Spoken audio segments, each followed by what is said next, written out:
Meus irmãos, mais uma vez, bom dia. Voltamos então ao nosso estudo do nosso livro, do Você Acredita. E hoje nós vamos... Quem lembra qual que foi a última...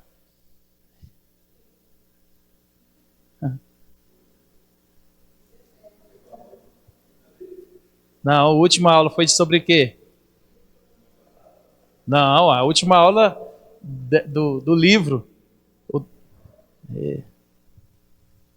Coisa boa, o material já está pronto, é só começar de novo, né? Bom o descanso. Bom descanso. Eu também não vou falar, não. Né? Meus irmãos, então nós vamos ver hoje a doutrina do pecado. Né?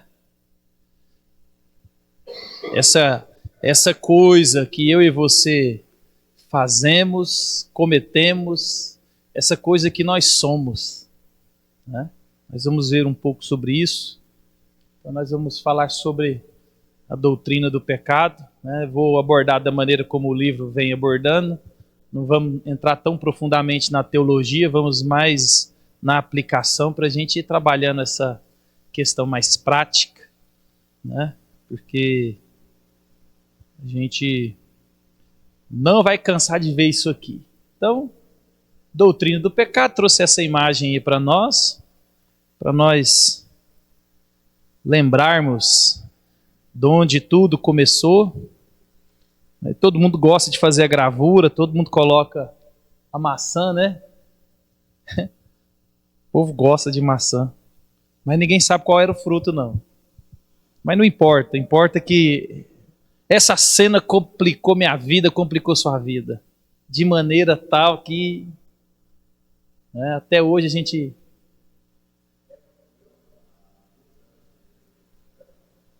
Foi, ué, tá lá claro no texto. Você não lembra que o próprio Paulo, lá em Coríntios, vai dizer assim, ó, que a mulher, o homem é o cabeça da mulher, porque foi até a mulher que foi enganada primeiro. Então ela é enganada e ela deu ao marido.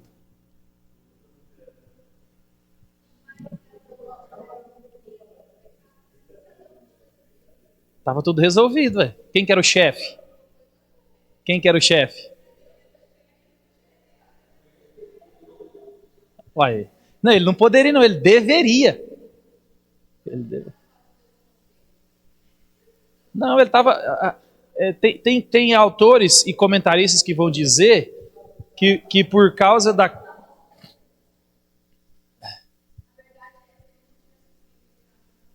Não, ele era o chefe. Deus deu a ordem para ele. Foi.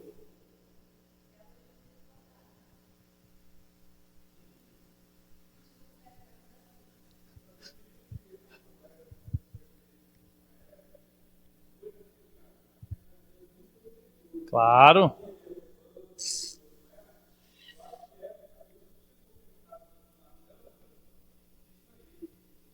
Claro.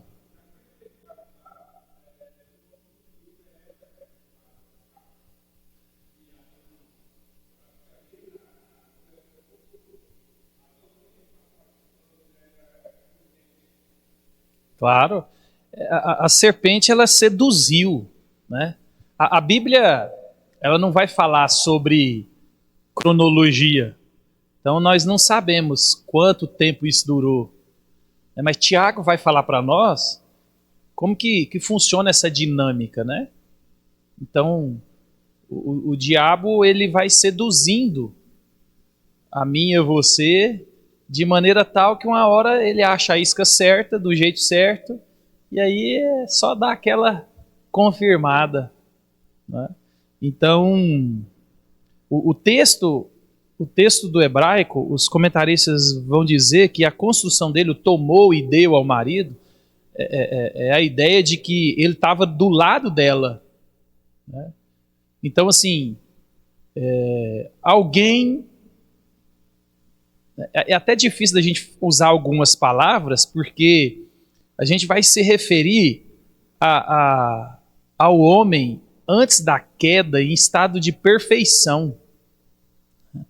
Então, assim, quando a gente vai pensar nessas coisas, a gente tem que ter, não vou dizer cuidado, mas a gente tem que gastar mais neurônio, porque você vai falar assim, não, Adão negligenciou, mas ele era puro, ele não tinha pecado. Então, olha para você ver, nós estamos tão contaminados pelo pecado agora, que a gente, até para elaborar um raciocínio sobre isso, e isso tem feito já, né? É porque a gente eu não trouxe isso aqui para a gente colocar de maneira mais organizada. Mas a gente tem que lembrar que eles estavam em estado de perfeição, eles não tinham pecado. Então toda essa sedução, essa conversa, ela acontece com eles em estado de perfeição, sem pecado. Então, o que a gente aprende com isso? Nunca na sua vida, nunca diga, esse pecado eu não cometo. Nunca diga, não, fulano é porque é fraco, isso aí eu não faço não. Porque se o homem perfeito, sem pecado, caiu, você que já é pecador, contaminado, não tem como cair. Hã? Não tem como não cair. Não tem. Se você já está estragado, então, aí eu posso até dar uma mentirinha, mas roubar, jamais. Né?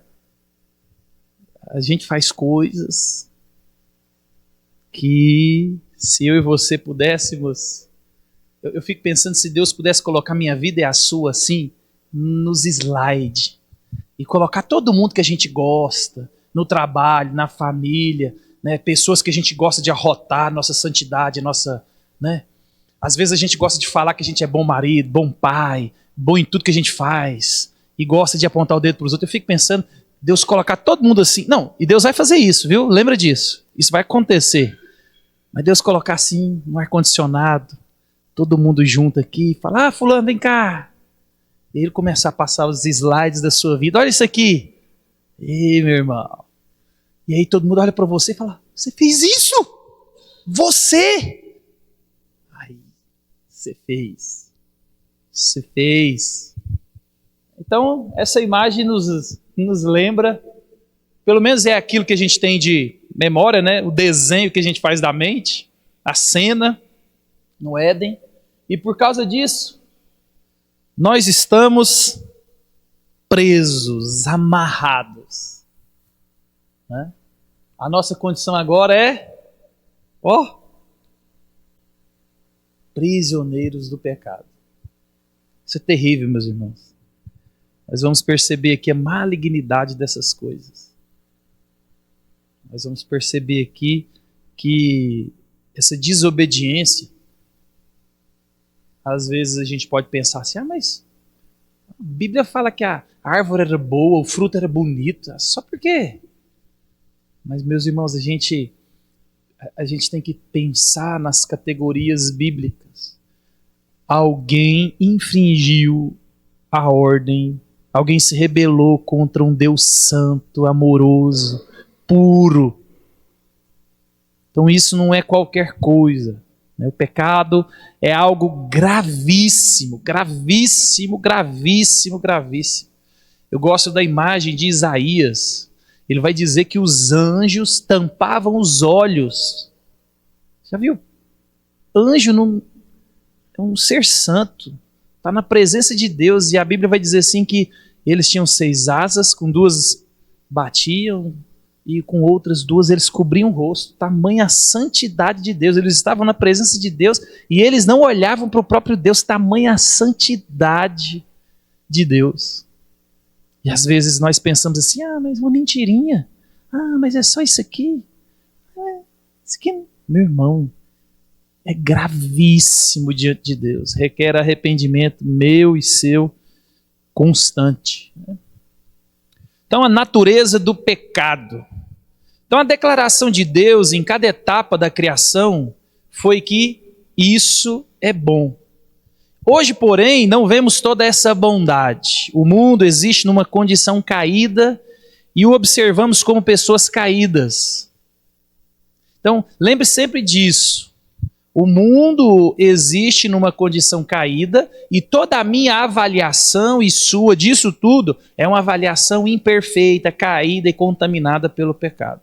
É por isso que Jesus vai dizer que antes de eu e você julgarmos alguém, julgue você primeiro, a você mesmo.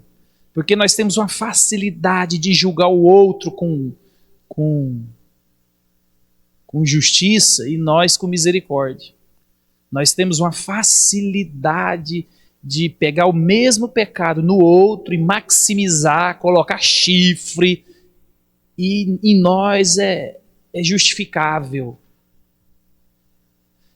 É por isso que crente tem que cada vez amadurecer mais e mais, principalmente crente casado.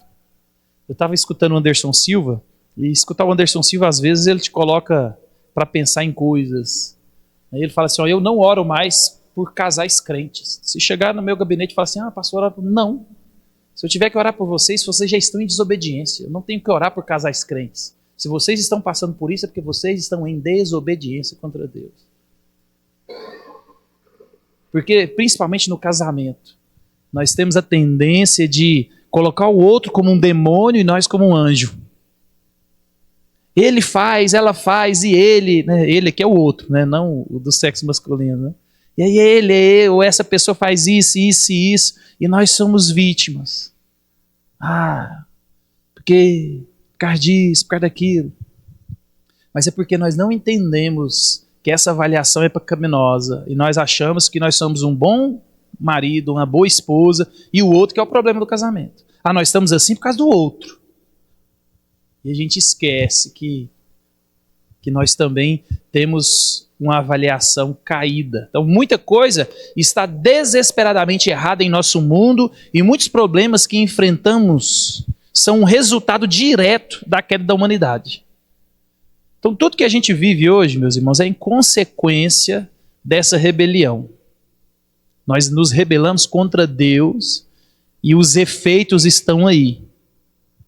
Para a gente presenciar fisicamente e espiritualmente, a gente presencia em todos os relacionamentos, em todos os níveis, a gente vê esse efeito. Né? Então, essa reviravolta que aconteceu como resultado do pecado de Adão e Eva no Éden, pode ser resumido para nós.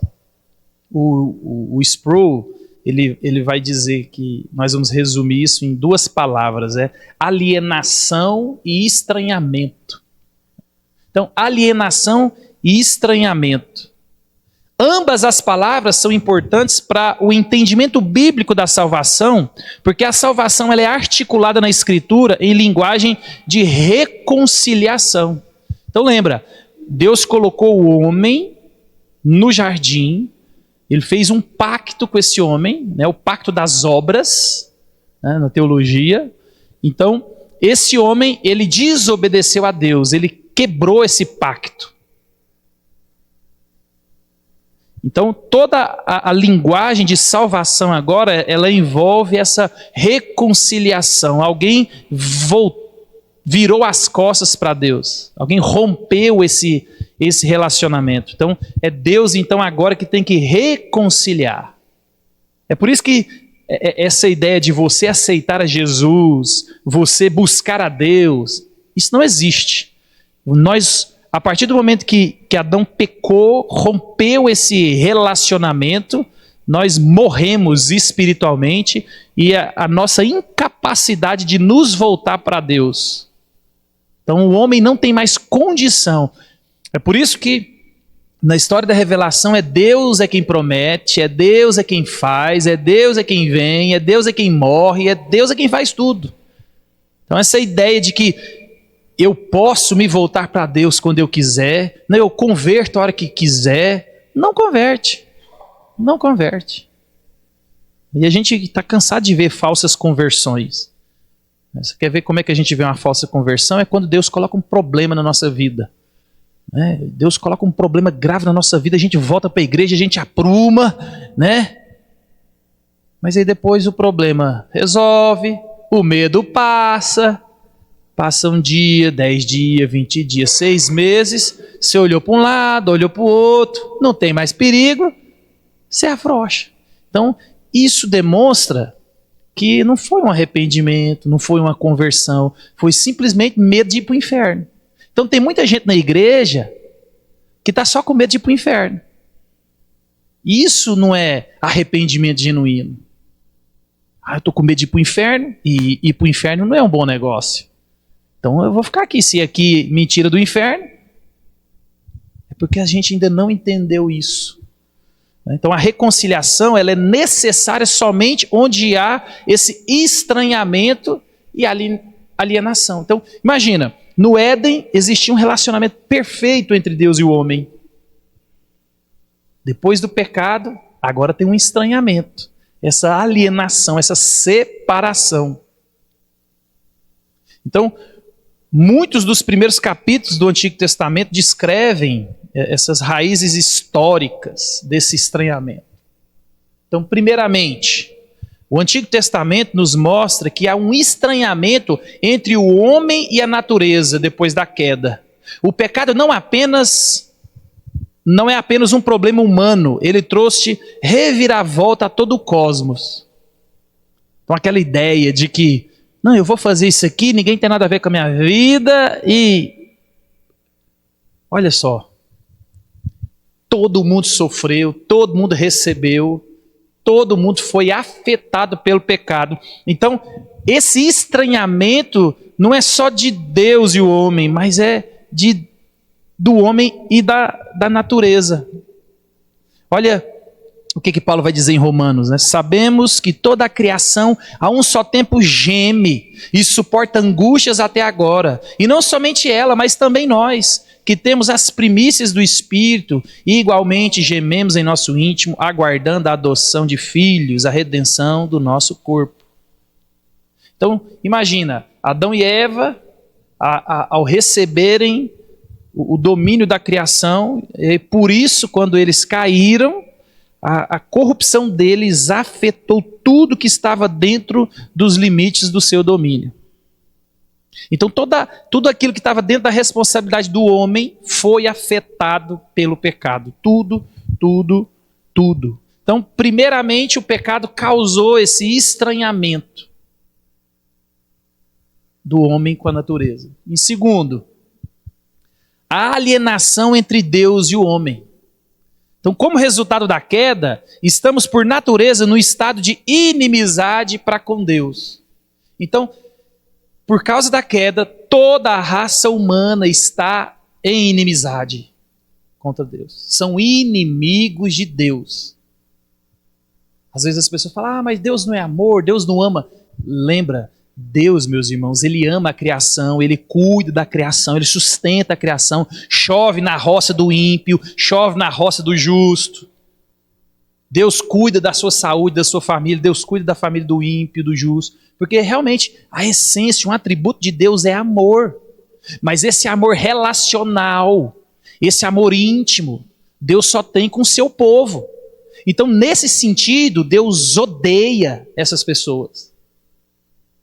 É por isso que quando Jesus vai dizer no Sermão do Monte para nós amarmos os nossos inimigos, é porque essas coisas nós devemos fazer para os nossos inimigos, devemos orar por eles, ajudá-los. Mas Deus não mandou ninguém levar os inimigos para casa. Leva também eles para casa. Então orar, dar água, se seu inimigo tiver fome, tiver sede, se tiver frio. Então observa, nós somos chamados a amar os nossos inimigos, e como é que a gente ama? Fazendo essas coisas por eles. E Deus faz a mesma coisa. Ele cuida da criação. Ele dá o mantimento, Ele dá a proteção, Ele guarda toda a criação. Mas o homem, a raça humana, está em inimizade contra Deus. Estranhamento. Ao ouvirmos pessoas dizerem que Deus ama todos incondicionalmente, ignora a realidade desta alienação. Então, grande parte das Escrituras se dedica a revelar-nos os passos que Deus tomou para resolver esse problema.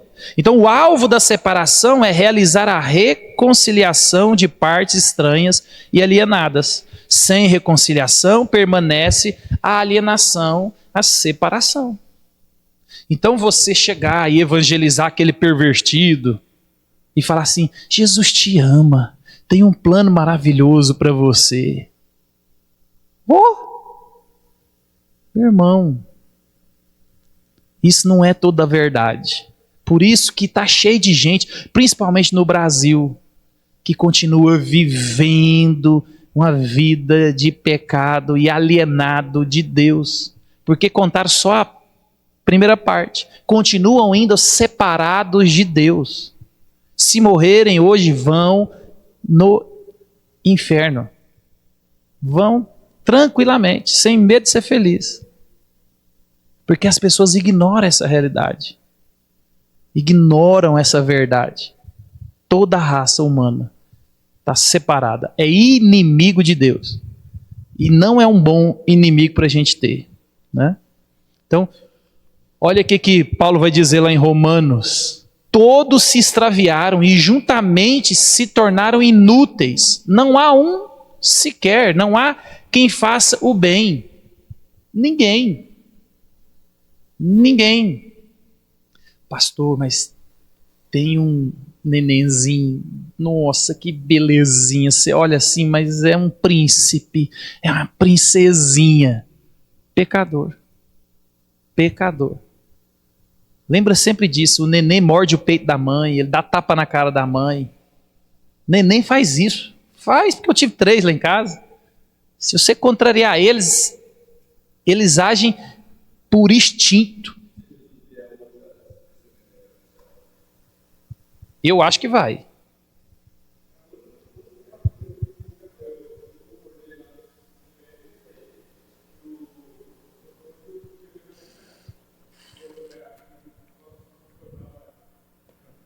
Então, é porque assim,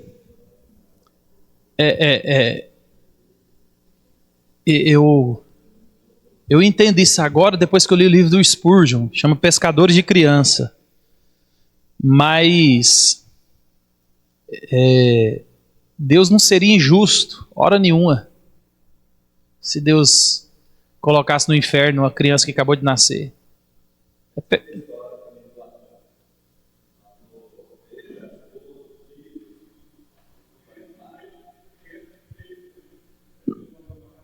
Mandou tudo.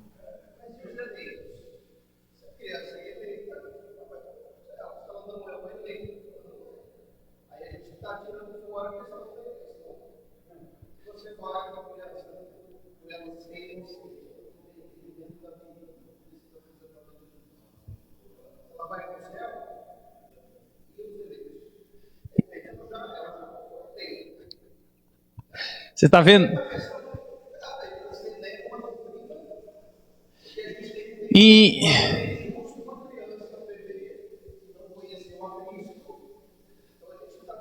Não, mas você, nessa linha de raciocínio sua, você colocar um bebê e colocar um índio, tá no mesmo balaio. Então não é porque, né, não é porque eles não ouviram.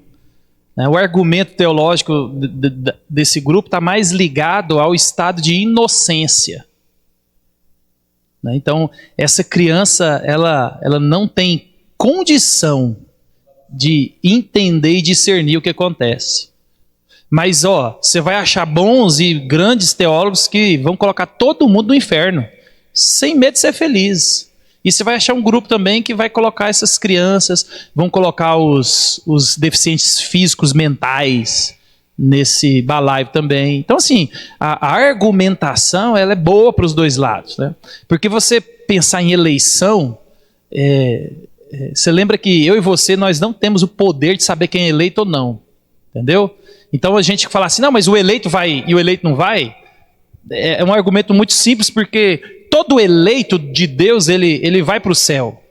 Ponto. Só que do mesmo jeito que Deus elegeu, Deus também ele elegeu o meio de como ele iria chegar ao entendimento que é a pregação do Evangelho. E muita gente na igreja ouve o Evangelho. Muita gente na igreja tem uma resposta aparentemente positiva. Então essa avaliação nossa ela é muito simples e às vezes muito complicada de fazer, né? Por isso que aqueles que perseverarem até o fim. Então não é que a salvação depende da minha perseverança, mas os salvos perseverarão. Simples assim. Entendeu? Mas a ideia aqui é que todos pecaram. Ninguém é justo diante de Deus. Ninguém. Ninguém.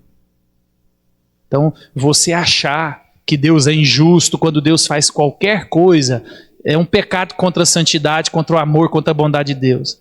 Então, Deus ele não é injusto hora nenhuma. Muito pelo contrário. Olha para a minha vida e para a sua. Não precisa nem de olhar para a vida do vizinho.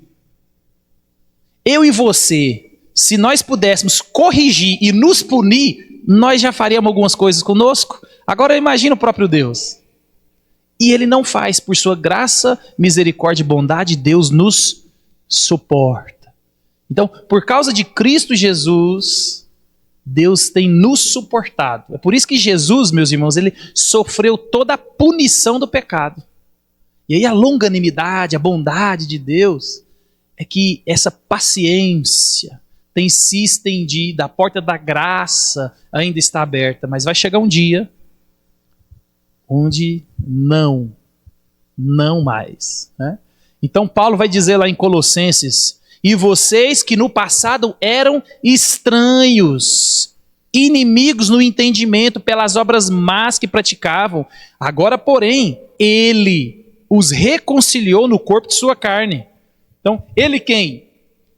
Jesus reconciliou no corpo da sua carne. Por quê? Porque foi na carne, no corpo de Jesus, que ele recebeu toda a punição do pecado. Então, mediante a sua morte, para apresentá-los diante dele santos, inculpáveis e irrepreensíveis. Então, observa, eu sou convertido, eu tenho convicção da minha salvação, eu morrer hoje, agora, eu vou para o céu, sem medo de ser feliz. Eu tenho convicção, como se eu jogar esse microfone para cima, ele vai cair. Mas eu nunca posso esquecer, meus irmãos, que eu sou justo, eu sou salvo e eu sou santo, não por causa de mim, por causa de Cristo. Então lembre-se disso, quando eu olhei para Jesus, eu criei em Jesus, Jesus se identificou comigo. Então, a justiça dele, a santidade dele veio para mim. O meu pecado, a minha iniquidade, o estranhamento foi para ele. Por isso que ele recebeu a punição. Por isso que ele morreu, para que eu estivesse vivo. Então quando a Bíblia nos chama de santo, nos chama de justo, nós somos. Mas nós não somos santos e justos por causa de nós mesmos. Porque Jesus, o santo, o perfeito, sem pecado, é justo. Então, ele imputa, né? Deus imputa a justiça dele a nós. Então, imagine, já te fizeram até vídeo disso. Para entrar no céu, a dinâmica não é o que você faz e o que você deixa de fazer. Eu pequei e vou para o inferno. Ai meu Deus, eu fiz isso tão grave, vou para o inferno. Não, você já vai para o inferno. Ponto final, você nasceu, já é um ser humano, condenado à morte. Então, Cristo nos resgata quando você se identifica com Ele, quando você crê nele. Então, a gente vai ver isso aqui, você ainda vai continuar pecando, mas como que você vai continuar pecando e vai morar no céu, sendo que no céu não entra pecado? Por quê? Porque a nossa identificação é com o perfeito. Então a justiça é dele, não minha. Por isso que aquela ideia de que eu pequei e estou fora da salvação, aí eu me arrependi, estou dentro de novo da salvação. Isso não existe. Não, meu nome no livro da vida não tinha nem mais papel para escrever e de apagar. Porque não existe isso. Por isso que nós acreditamos que uma vez salvo, salvo para sempre. Por quê? Porque quando você de fato reconheceu Jesus como seu suficiente salvador, quando você creu, Paulo vai dizer que você é nova criatura. As coisas velhas ficaram para trás. Eis que tudo se fez novo. Então agora é vida nova. Você agora tem condição de lutar contra o pecado. Você foi liberto daquela prisão do pecado. Você agora tem condição, por causa do Espírito de Deus, de dizer não ao pecado. O Espírito Santo que habita em mim, habita em você, ele nos dá esse poder e essa força para correr do pecado, para falar não para o pecado. Então, é por causa de Cristo que nós somos inculpáveis e irrepreensíveis. É por isso que o processo de salvação, lembra, a salvação ela é monergista, só Deus faz.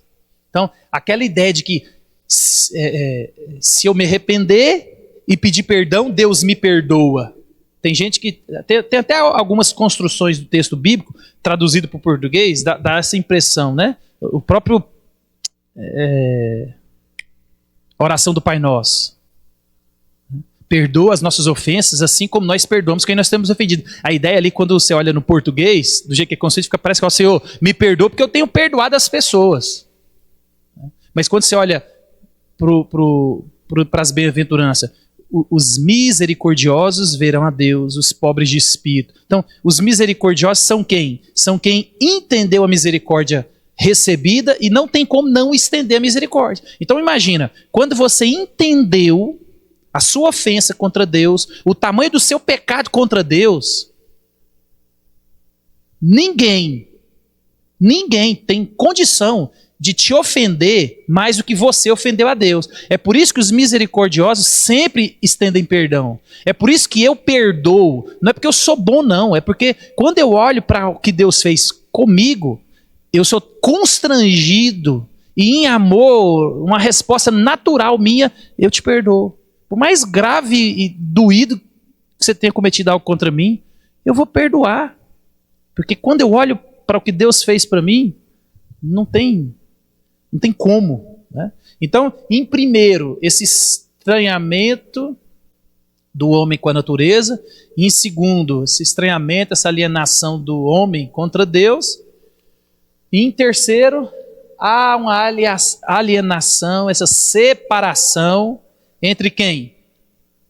O homem e o homem. Não vou colocar o homem e a mulher porque ela é entre os seres humanos. Né? Então vemos muita violência entre os homens, relacionamentos quebrados, nações em guerra. Quando pecamos, não somente desobedecemos a Deus, mas também afrontamos uns aos outros com assassinato, roubo, adultério, calúnia, ódio, inveja, etc, etc, etc. Então isso tudo existe porque o pecado também afetou os nossos relacionamentos. É por isso que eu e você, por causa do pecado, nós fazemos avaliações pecaminosas. Por isso que em Cristo, nós agora temos condição de julgar segundo a reta justiça. Então, eu posso julgar? Eu devo julgar. Julgamento é algo inerente do ser humano. Eu tenho que julgar aonde eu vou, aonde eu não vou, que hora que eu vou, que hora que eu volto. Se eu vou a pé, se eu vou de carro, se eu vou de ônibus. Eu tenho que julgar se eu como isso, se eu como aquilo. Eu tenho que julgar onde eu vou trabalhar, o que eu vou estudar. Então, julgamento faz parte da minha vida e da sua. Então, aquela ideia de que não julguem. Não julguem por vocês mesmos. Julguem segundo as Escrituras. Porque ela é o padrão. Por isso que Jesus vai repreender. Olhem primeiro para vocês. Tirem primeiro a trave para depois corrigir o cisco. É por isso que, às vezes, os maiores problemas de casamento, eles são difíceis de resolver, é porque o outro é tão ruim e você é tão bom que a restauração fica impossível. Você está tão cheio de razão, tão cheio de verdade, que o outro se torna um monstro. E aí ninguém consegue atingir seu padrão, ninguém consegue atingir o seu ideal. Por quê? Porque você se vê como bom e o outro... Aí é por isso que a gente vê guerra, relacionamento quebrado, e a gente vê tudo isso aí. E isso é fruto do efeito do pecado. E por último, vemos a alienação do homem e de si mesmo. Então nós arrumamos problema para a natureza, para a criação. Nós arrumamos problema com Deus. Nós arrumamos um inimigo muito complicado, muito difícil, impossível. de, de ganhar.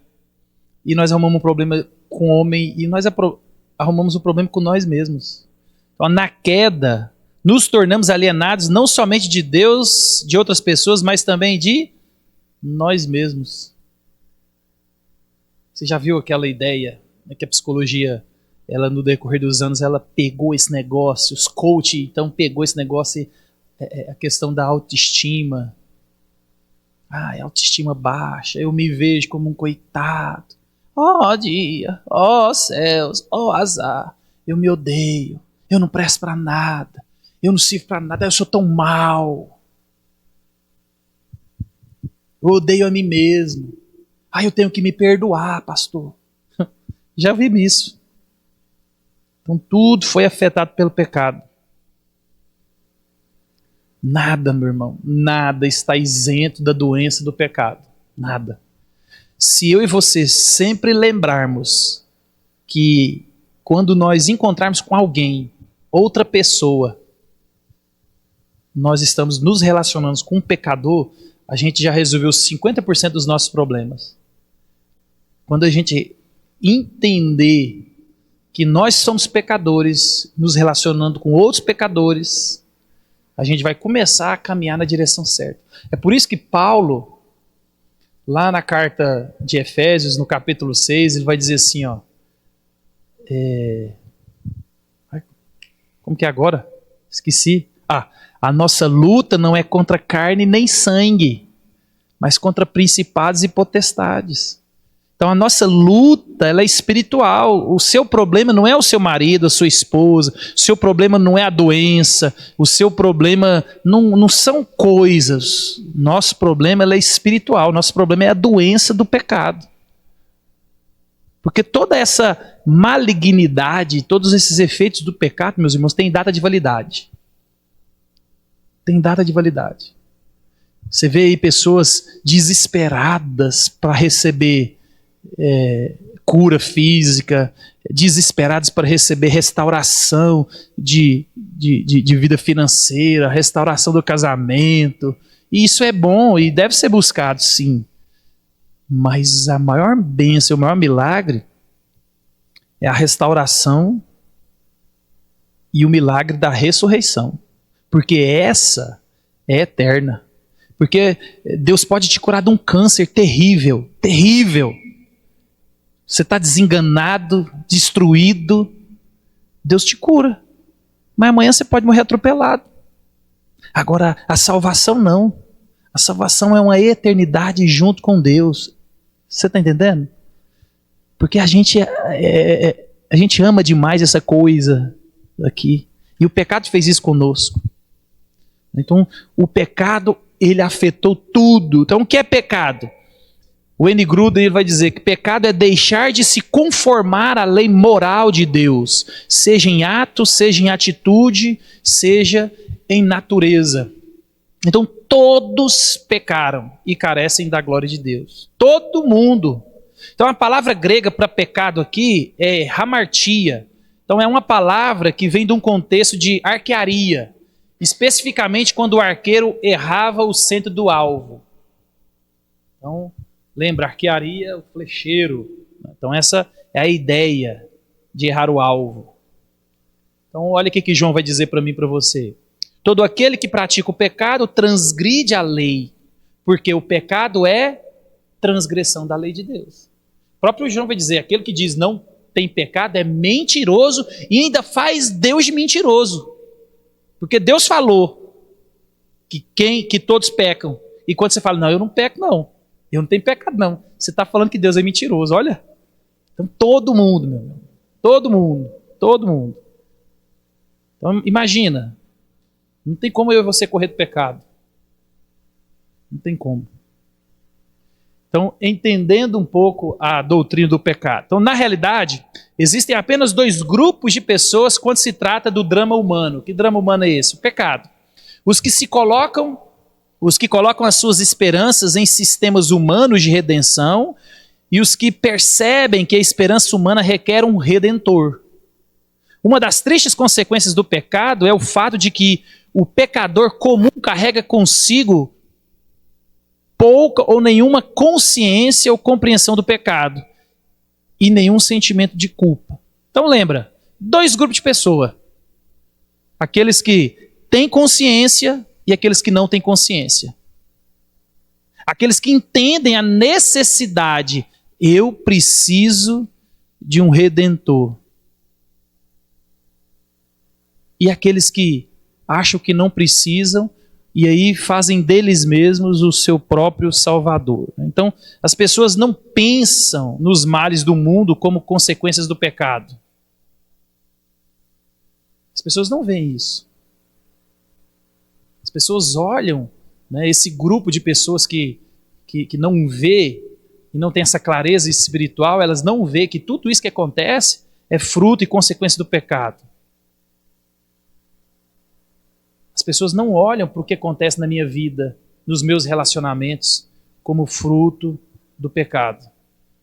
Porque se as pessoas olhassem para o relacionamento e as coisas que acontecem com ele como fruto do pecado, isso eu estou falando relacionamento aqui, ó, entre casais, entre filhos, entre parentes, entre igreja. Então, esses relacionamentos, eles são afetados pelo pecado. É por isso que quando o irmão é áspero comigo, quando o irmão fala mal de mim, quando o irmão faz o que não deveria fazer, eu deveria olhar para ele com graça e misericórdia. Ele é um pecador. Ele é um pecador. Mas o que muitas vezes a gente faz? A gente quer separar do cônjuge, a gente quer expulsar os filhos, a gente quer sair do círculo. Por quê?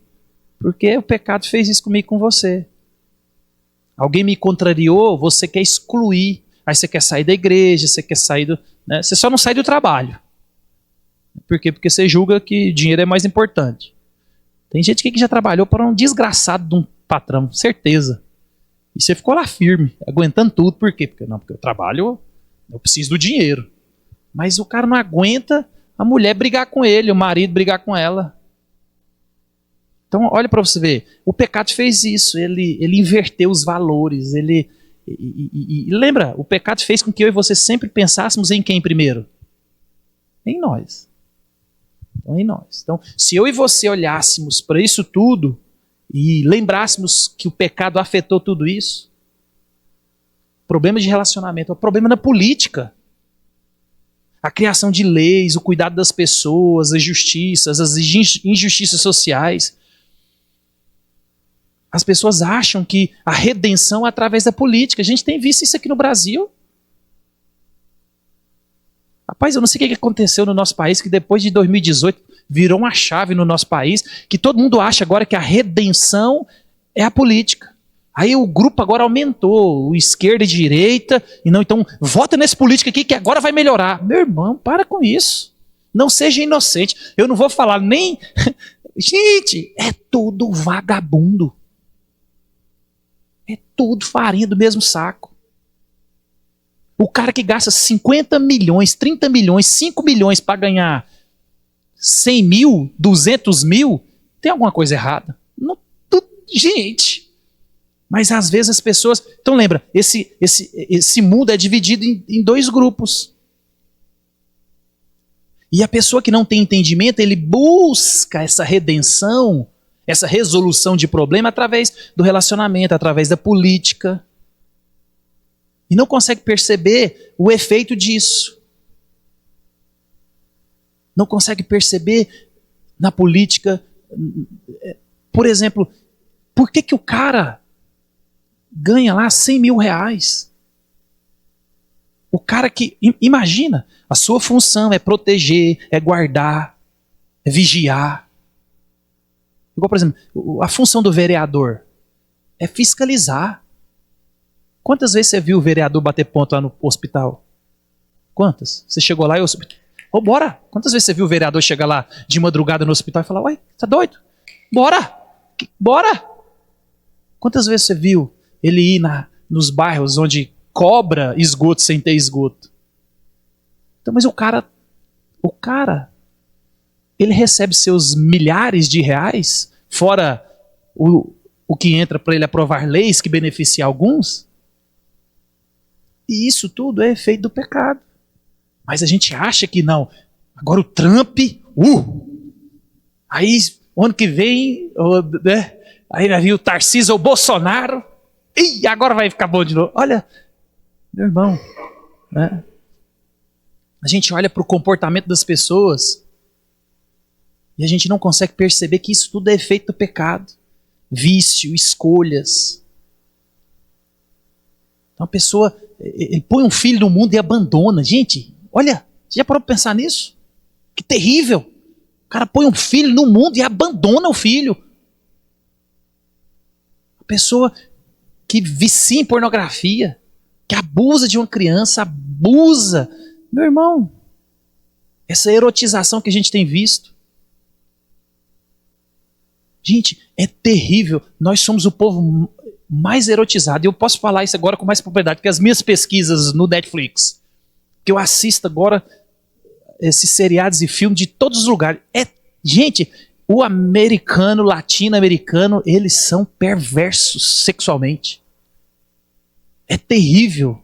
Olha para você ver um filme indiano, você vai ver uma sexualidade diferente. Olha para um filme onde os muçulmanos, né, naqueles países, você vai ver outra dinâmica. Olha os doramas, é outra dinâmica. Então eu não estou dizendo que lá não tem pecado, não é isso.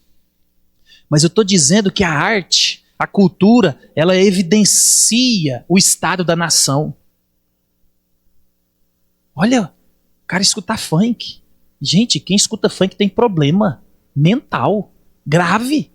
Não tem lógica. Aquilo ali é... Quem escuta funk tem problema mental. Mas isso tudo, meus irmãos, é porque a gente esqueceu de olhar para o efeito do pecado. Então, na política, nos relacionamentos, no comportamento humano. Então, essa falta de compreensão não anula o desejo por resposta a tudo que nós vemos. É por isso que as pessoas, esse grupo dividido, né? Um grupo não precisa de redenção, mas eles buscam redenção. Então, observa. Eles não têm essa compreensão de que precisam de redenção, mas buscam a redenção aonde? No casamento, nas finanças.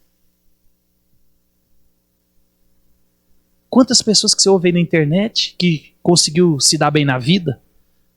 E aí você vai ver, é porque eu olhei para a minha situação, meu pai falou que você não ia capaz, meus irmãos, meu círculo social falou assim, você não vai ser ninguém na vida. E o cara tomou aquilo como eu preciso, isso aqui vai redimir a minha vida quando eu tiver dinheiro. E aí a pessoa tem dinheiro, é um desgraçado, só tem dinheiro. Então, meus irmãos, mesmo que as pessoas tenham ou não consciência dessa necessidade de um redentor, nós sempre buscaremos um redentor. Então existe o grupo que busca redenção em Cristo e existe esse grupo que busca redenção nas coisas. Por isso que tem gente que fala, não, a família, né? Tem gente que é um desgraçado. E ele, não, eu não posso deixar de não ter uma família estruturada, porque não, essa família aqui vai mostrar que eu, né, sou alguém. Não, tá errado, tá errado. Então quando a gente deixa o pecado como uma categoria, aí a gente tenta explicar as tragédias humanas de alguma outra forma. É por isso que você é do jeito que você é, você fala assim, é culpa do meu pai. Culpa do meu pai. Sabe o que é? É culpa porque eu nasci pobre. Nasci num lugar que não tinha recurso. Por que vocês estão assim? Culpa do Lula. Culpa do PT. O Brasil está assim por culpa do PT. Por que você está assim? Você foi minha mulher. Acabou com a minha vida. Meu marido acabou com a minha vida. É porque a gente não entendeu o efeito do pecado. A gente não entendeu a realidade do pecado. Então, se você não acredita na tragédia e na universalidade do pecado, então pensará que o ser humano tem poder para consertar a humanidade. Desse modo, coloca sua esperança na educação, na política, na filosofia, na psicologia, na medicina e assim por diante. Então, qualquer coisa é objeto de redenção. Não vai melhorar quando o Lula sair do poder. Aí vocês vão ver. Meu irmão, se você fizer uma volta no passado, quem está lá é as mesmas pessoas. Só mudou de... Isso é igual o cara que jogava no Flamengo, beijava o escudo. E aí o Vasco ofereceu um contrato, ele vai lá e beija o escudo. Aí o Botafogo beija o escudo. Aí vai pro Palmeiras, beija o escudo. Aí vai pro São Paulo, beija o escudo. Isso aí é político. E a gente está aqui, não, porque vai melhorar. Gente. Então a doutrina do pecado nos diz que a esperança da humanidade jamais será fornecida pela humanidade, mas virá apenas por meio da graça interveniente de Deus. Só Deus redime. Só Deus, meus irmãos. Só Deus. Então não adianta você querer, você bolar um sistema. Não, vamos abrir um projeto social e aí nós vamos resolver o problema do bairro. Ah, vai? Que bom. Que bom. Antes fosse assim. Por quê? Porque a gente esqueceu dos efeitos do pecado. Só Cristo redime. Nós precisamos de um Salvador, de um Redentor que está além das nossas capacidades, né?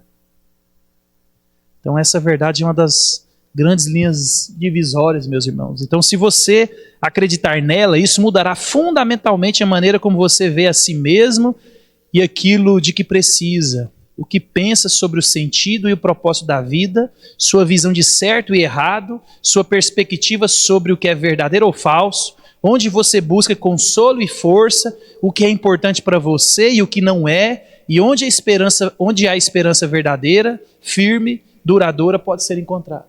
Então, quando você tem essa clareza de Deus, de saber os efeitos do pecado, de saber que existe um Deus, e de saber disso tudo que, pela graça de Deus, nós sabemos, isso nos afeta. Porque você agora sabe o propósito da vida. Você agora sabe por que isso é certo, por que isso é errado. Você sabe buscar consolo no lugar certo, na hora certa. É por isso que eu e você não precisamos conhecer a Deus cada vez mais. Então, se o pecado é o câncer maior, então não há cura a ser encontrado fora das misericórdias intervenientes da graça de Deus. Se tudo que aconteceu e acontece é fruto do pecado, meu irmão, nós só temos uma esperança em Deus. Na verdade, a lei maior é a lei de Deus. E a gente sabe que a justiça, o homem, né, as leis humanas, elas são o braço de Deus para manter a ordem, para manter a proteção. Não foi isso que Paulo disse lá em Romanos 13? A gente não deve temer as autoridades porque elas são o braço de Deus. Só que a gente não pode esquecer que debaixo desse guarda-chuva das leis dos homens, eles também são contaminados pelo pecado. Por isso que Pedro vai dizer para mim e para você que quando essa lei do homem ela fere a lei maior, que é a lei de Deus, nós não devemos obedecer à lei do homem e sim à lei de Deus. Mas se a lei não fere a lei de Deus, quando nós infringimos a lei dos homens, é pecado contra Deus. Por quê? Porque Deus colocou o homem, né, as autoridades civis, como legislador. Então lembra, toda lei, ela em segundo plano, ela é uma lei que veio de Deus, porque a autoridade civil, ela é braço de Deus. Só que a lei dos homens, ela é contaminada pelo pecado. E aí, quando a gente entende essa dinâmica, existem coisas que são efeitos do pecado. Então, se a lei não fere o mandamento de Deus, então, se a lei fere o mandamento de Deus, aí você obedece a Deus. Mas, por exemplo, a Bíblia ela condena o roubo de homens. Tem até na lei de Deus ela fala sobre tem um versículo que fala sobre isso. E roubo também, roubo de qualquer espécie é roubo, né?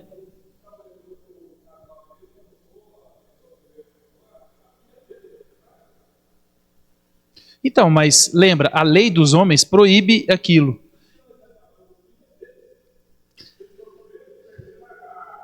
Perder a guarda.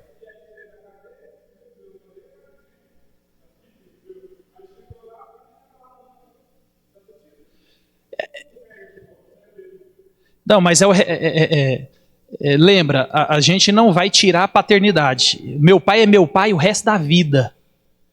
O meu pai é quem me gerou. Se eu conheço ele ou não, ele é meu pai. Ponto final. E ninguém tira isso. Agora, o efeito do pecado, o efeito da transgressão. Então lembra, do mesmo jeito que nós pecamos e fomos condenados à morte, os pais dessa criança, ao transgredirem uma lei que ela é de âmbito internacional, que é o tráfico de drogas, e em alguns lugares ela é mais rígida, eles têm que entender que o efeito do erro, da transgressão deles, é perder a guarda da filha. E isso é justo. Então, ninguém tem poder de falar, sua filha não é mais sua filha. Isso aí não acontece. Sua filha sempre vai ser sua filha, minha filha sempre vai ser minha filha, e ponto final. Agora, por causa das nossas transgressões, nós perdemos o direito de ser o pai da nossa filha, do pai do nosso filho. Então, se você for analisar, não tem injustiça nenhuma. Porque injustiça maior foi do pai que recebeu de Deus um presente de cuidar de uma vida, e o que ele fez? Não cuidou. Entendeu? Então, o problema é que a gente não entende isso.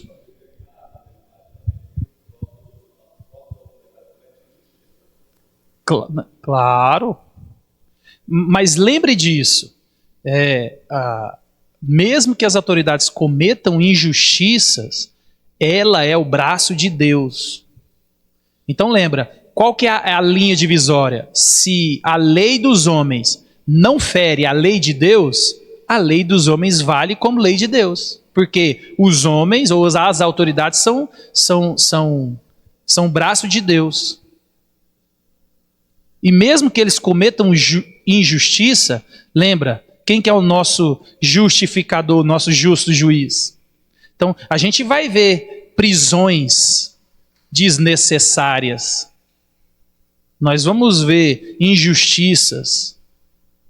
Nós vamos ver. Por quê? Porque isso é reflexo de homens quebrados, produzindo leis, e não tem como a gente fugir desses efeitos. Não tem.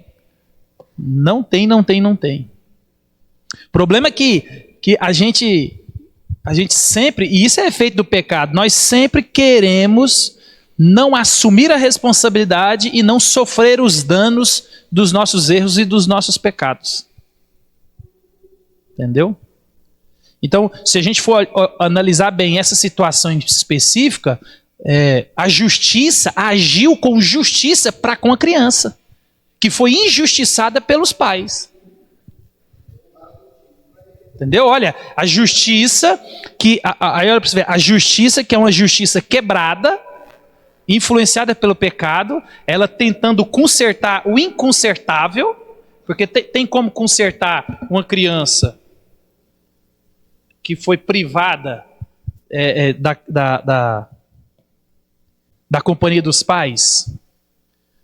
Essa criança vai ter traumas e tudo, mas olha para você ver, o braço de Deus, através das autoridades, cuidou dessa criança para que, de maneira imperfeita, minimizasse os efeitos do pecado do pai e da mãe. Hã? É que os pais foram traficantes. Então, por isso que a gente sempre olha para a lei maior, que são as escrituras. Então, mas lembra, aí de novo, a gente tem que lembrar que nós somos seres caídos e nós somos seres imperfeitos. E nós somos incoerentes por natureza. Entendeu? Nós somos incoerentes por natureza. Nós traímos, nós somos infiéis. Os nossos valores, eles são regulados não pela palavra de Deus, infelizmente. Os nossos valores, eles são regulados pelo que a gente acha. Então, por exemplo, você está lá na sua empresa, às vezes você está surfando uma boa onda econômica, você fala, então agora eu vou pagar todos os impostos, estou tranquilo, meu lucro aqui está acima do esperado, eu estou colocando margem altíssima e está suprindo as necessidades, estou pagando imposto. Mas pode ser que chega uma época econômica e você começa a pagar imposto. Então lembra, qual que foi a régua que você usou? Sua lei. Não, então agora eu vou, né? Então eu não posso, eu vou sonegar porque... Aí você fala assim, aí você consegue achar justificativa? Claro. Aí você vai falar com outro empresário que sonega também, que é ladrão.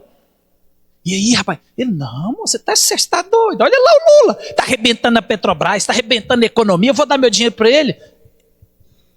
Por quê? Porque a gente está usando a regra do nosso coração.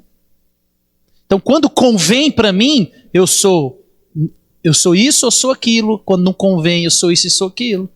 Então, quando convém, né, para mim, por exemplo, você às vezes vai chegar lá, vamos dar outro exemplo.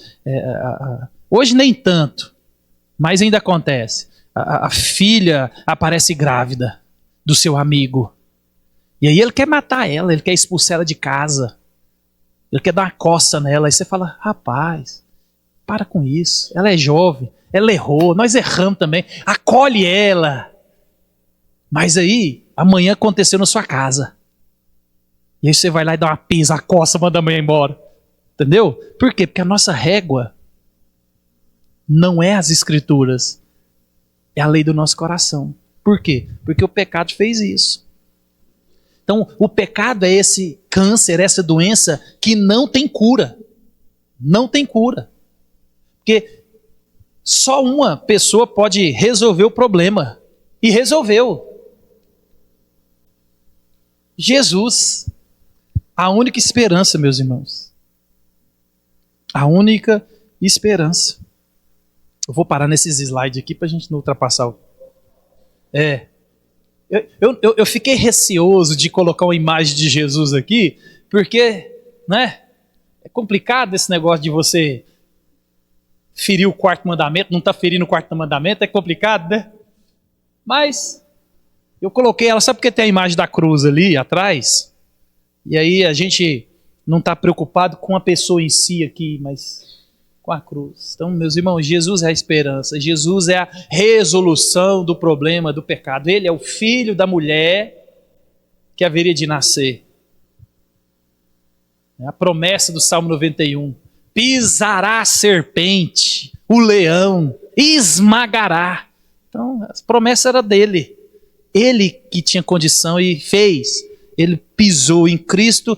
Nós temos a resolução do problema. Cristo resolveu o problema do pecado. Mas nós continuamos pecadores. Mas depois a gente continua essa conversa. Né? Mas lembre disso. A aula de hoje é só para você entender que tudo foi afetado pelo pecado. Nada ficou fora da contaminação e do efeito do pecado.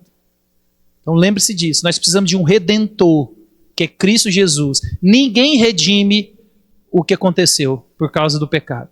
Não é política, não é relacionamento, não é dinheiro, não é comportamento. As pessoas são assim porque não estudaram. Não. Se você for fazer um apanhado histórico, há 100 anos atrás, no Brasil, 80% da população era analfabeta.